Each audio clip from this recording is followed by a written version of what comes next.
Hey guys, welcome back to another video. Yesterday and today I've probably sounded a bit odd because I'm not blah blah blah blah blah blah blah.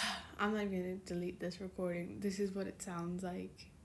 If you heard that stuttering mess, that happens at least 3 times in a video, but I delete it and refilm it. So, but today I'm not gonna do that because I have morning voice because I'm filming this earlier than usual because we'll be traveling tonight, which will be super nice. Actually, it might not be that nice because of COVID, but like when we get there, it'll be pretty late, so I'll probably just talk with mom's family for a bit and then go to bed. But tomorrow will be super nice. Hopefully, get some time in the garden, see if the cat's still there. If you remember Stormy, and yeah, let's get started. Oh, and this is part 2 of the Marichat story, again, not written by me, credit on the screen for the next slide, and yeah, let's get started. Thanks for the story. Ever since the Akuma attack 2 days ago, Gabriel was worried for his son's safety, so he prohibited him from ever getting out of the house till further notice. Gabriel abruptly said to Adrian, "I am not allowing you to go. You have been too close to too many Akumas, and it's only a matter of time till you'll get injured. Also, paparazzi and news reporters love this type of drama, which isn't good for the aggressed name." He then left Adrian's room to work on designs. Plag tried to cheer Adrian up, but that wasn't necessary since he was in his own world. Kid?" Plag said, a little worried. "You okay?" Apparently, since the Akuma attack, all Adrian has been thinking about was the kiss he shared with Marichat. Without any warning, Adrian transformed into Chat Noir and left through the window. It is the morning before school, and it is still impossible for Marichat to leave her house without getting swarmed by news reporters. This has been happening since the Akuma attacked, and it's come to a point where she will need to address something to Paris.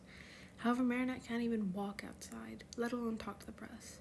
Luckily, Chat Noir noticed Marichat in distress, and so he quickly picked her up bridal style and used his staff to bring them into the air. "Thanks, Kitty. People have been way too out of line ever since, Marichat then sighed and asked if he could take her to school. "Of course, if my princess is in trouble, her charming prince will save the day," he confidently said. This made Marichat chuckle a little as Chat Noir jumped from building to building towards the school.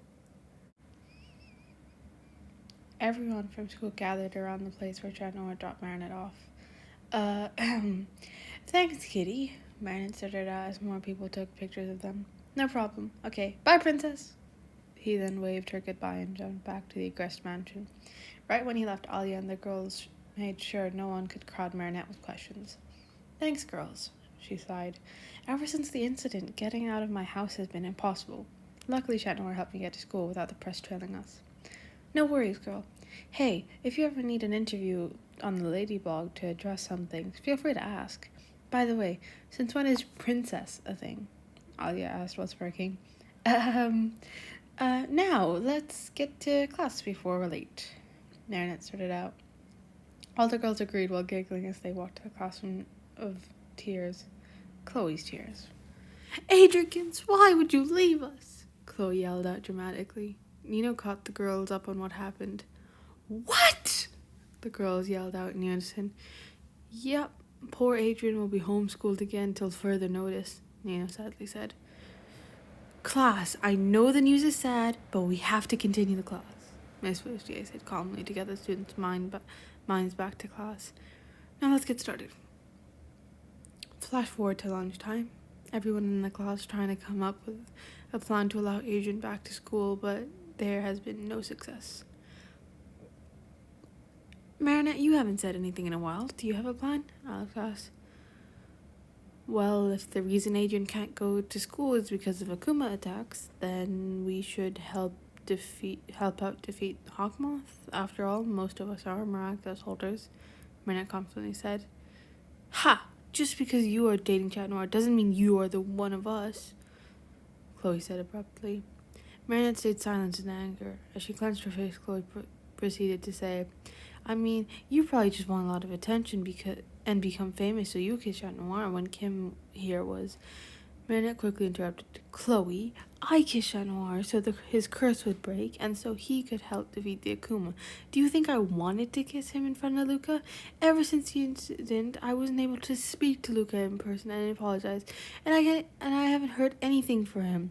Do you know how much that hurts? I can't even mourn without the press flashing their cameras at me. So just stop. Marinette ran out of school and she ran home. Marinette ignored her parents when she ran to her room. Marinette, are you okay? You have to calm down before Hawkmon senses your pain, Tiki said worriedly. I just need some air, Tiki. Thank you for asking, by the way. Marinette climbed out of her room to her balcony, sighing.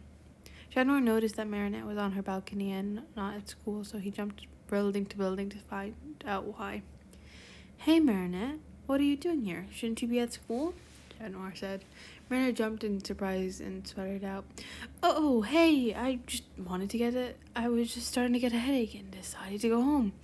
Chat Noir then noticed that there were tears in her eyes and yelled out, Who did this to you? When I find them, I swear I'll...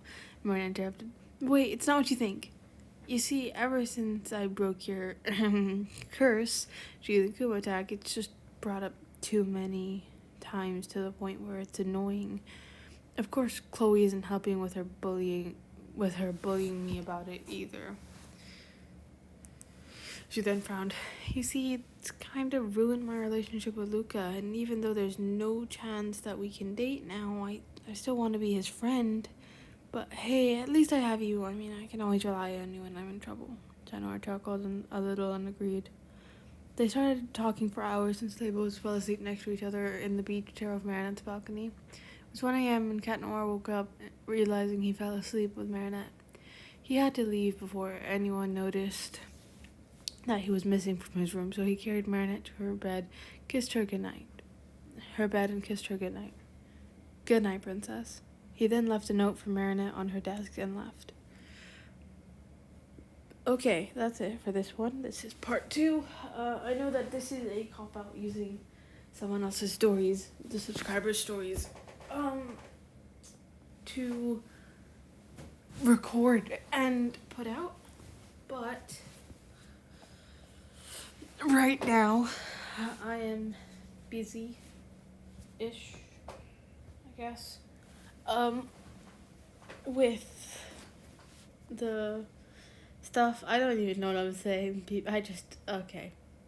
I haven't had a chance to write any new ones, and because I'm traveling today, after this, I'm going to pack my clothes, and not my clothes, pack my stuff, like, iPad, laptop, clean my room so it's good for when I come back, make my bed, clean up everything, then maybe have a tea and lunch, and then just wait till it's time to leave. We have an online lesson for 30 minutes, both me and my brother separately, so that'll be right before we leave, on like, what time, like 5:30, I think. Actually, can we even do it today? Because we have to go to the airport. Unless my mom changed it to 4:15 and then it would finish in time. I don't know. Whatever, we have that to do as well. And yeah, we should leave for the airport around 6. That's what we normally do. And then once we leave, get on the plane, do all of that. Maybe write a bit in the airport, like, when I'm sitting waiting. Or inside the plane as well, while we're in the plane. What am I saying? I don't even know. My brain is trying. Okay, question of the day. Oh, by the way, I drew this image. It's not very good, and I know that, but I just was gonna mention it. Anyways, what am I saying? Question of the day. I was gonna ask, do you travel? Have you ever traveled? That kind of thing.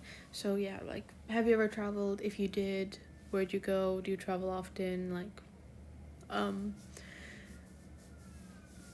and how was it? Or, I don't know, anything like that. So and how often do you do it? Before COVID, we traveled like 4 5 times a year, maybe even more. And like my dad would travel more than once a month. But because COVID, we have only traveled.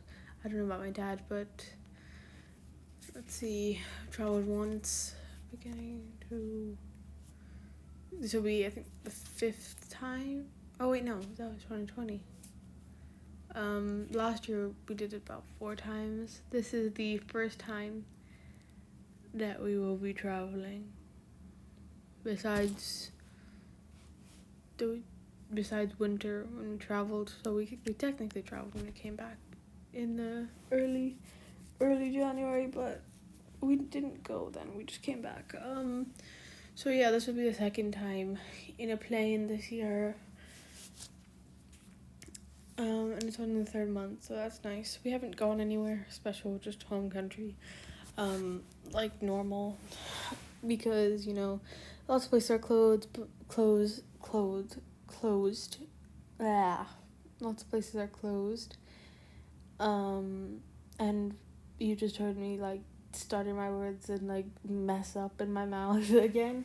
So that happens sometimes in a recording, and I end up just deleting that recording and like redoing it, and it happened like 3 times, and it's really annoying. I normally go somewhere like blah blah blah blah blah, talking, and then blah blah blah. Anyways, I'm gonna go and find something to do. I don't know, maybe I'll clean my room, maybe I'll make tea. Decide in a second. So yeah, I'll see you tomorrow. Bye.